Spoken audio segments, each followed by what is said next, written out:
The Big Lebowski is a 1998 comedy written and directed by the Coen brothers, but there are more layers to peel back, and much of their work is meant to be greater commentary on other things beyond bowling and bad porno movies. The Big Lebowski is also a film about both literal and figurative castration. When one says figurative castration, it means the idea of a man feeling as if he is losing the qualities that he believes makes him a man. Walter sees himself as manly, toting around firearms and talking about war service, but he is still a complete servant to his ex-wife.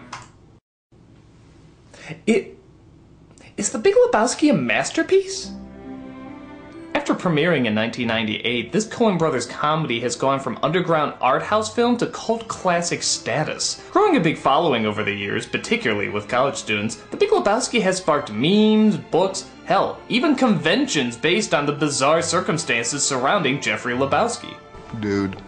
This hasn't shocked me that much, as I found the film entertaining from day one. It was always kind of that weird but cool flick you'd introduce to new friends for a surreal laugh. But since it's grown in popularity, people have been reading a lot more into it. There's literature analyzing its philosophies and meanings. I had a professor whose lineup of films along with Citizen Kane and Apocalypse Now was Big Lebowski. And yes, even some of our video series like Renegade Cut put their own unique interpretation about what the film means. Which of course begs the question, does it mean anything? And is it even worth spending the time to figure out if it means anything?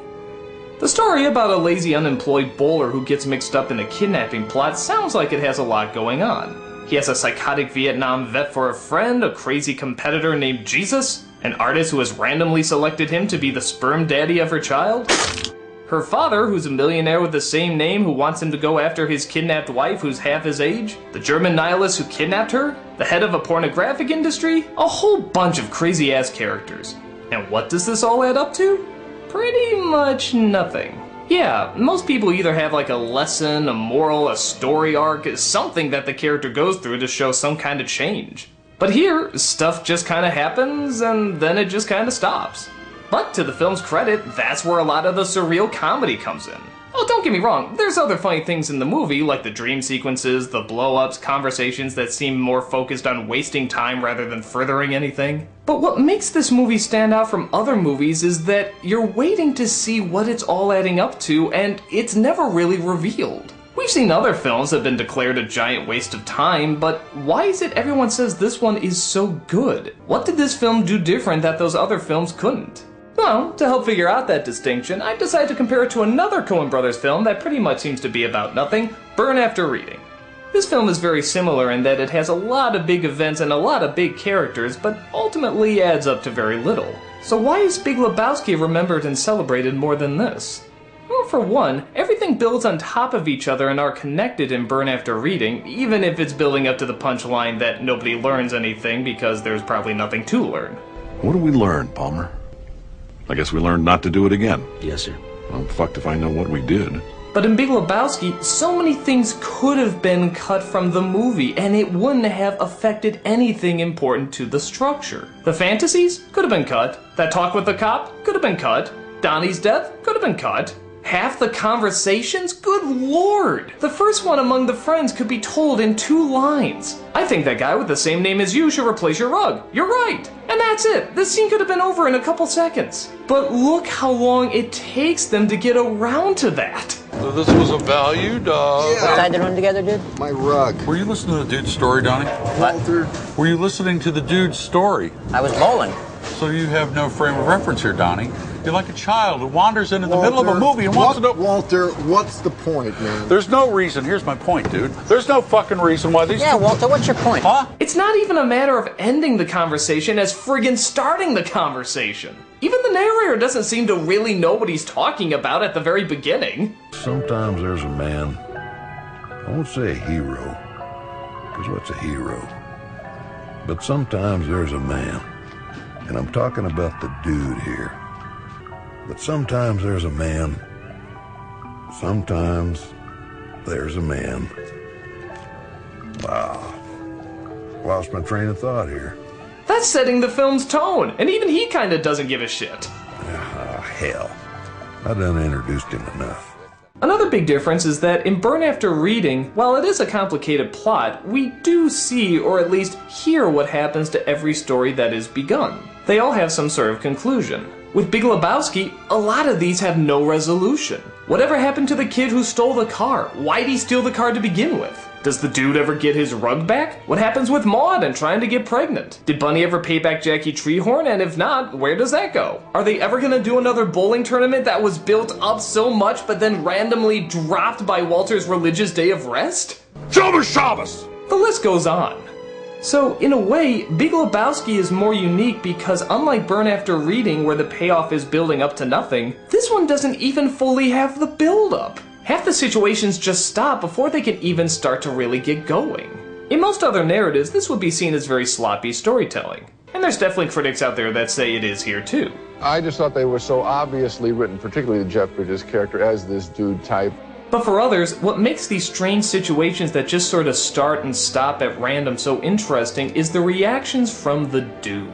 I remember actually starting to laugh as the film was wrapping up. I said to myself, is that really it? You're not gonna resolve any of these other stories that you started? You're just gonna end with the dude abides?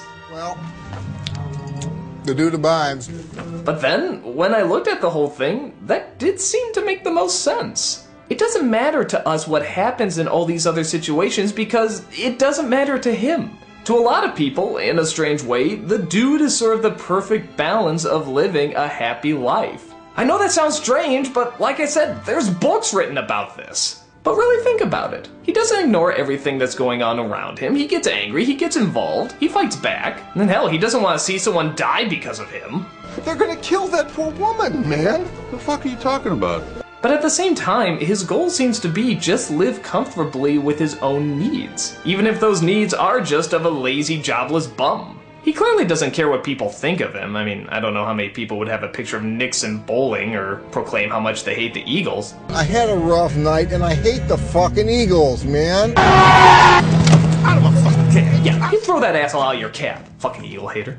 But he does still have a moral center. At least enough to care when someone he knows is gonna get hurt. He's found what he's wanted to do, discovered a way to make it work, embraced it, and fed off the rewards that wouldn't satisfy most people his age, but seems to satisfy him. He's clearly offered nothing to the world and has shown no responsibility to it, but he's also managed a way to keep happy without ever hurting anyone. Truth be told, that's probably why so many college students enjoy this film. Not only because it's funny, but because it celebrates tranquility in simplicity, as well as a shit ton of laziness. The dude is a terrible role model in terms of forming your goals and finding out how to achieve them, but I think you could argue he is a good role model in showing how to appreciate the goals you have accomplished, even if they are few. With a world building us up for great progress and great things that we want to achieve, very few people ever actually achieve what they were aiming for. It's not fair! There!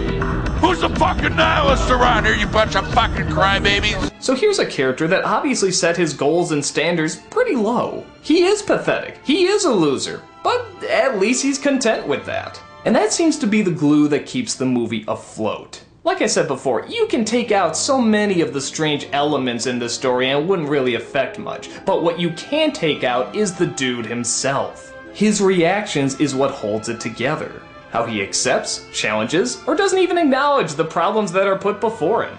I guess in an odd way that does kind of make this film a masterpiece because no other film has accomplished this in such a bizarre way and with such a strong long-term acceptance of it. I can't think of any other movies really like this, that follow such a strange, bizarre structure but still kind of works. While others will no doubt bring their own interesting interpretations on the film's meaning and relevance, the one thing you can't deny through any of those interpretations is that he is going to be what makes this movie last for years and still have people talking about it in the future. So yeah, despite his more than obvious faults, he has still found something that can be strangely admired, and in his own unique way. He's discovered how to strive for very little, achieve very little, yet be content with very little. He did it because he wanted to, and not because anybody else told him to. Hell, who the hell would? He's selfish and disgusting, but he's still happy with who he is, and bugging no one in the process. And that's something to appreciate and also talk about. And if bad things from the world come in to challenge his way of life, he does what any strange yet wise happy person would do. He abides. All about you, but I take comfort in that. I'm the Nostalgia Critic, and I don't know which Lebowski quote to end with. Donnie, you're out of your element. Sure. That morning White Russian's always the best.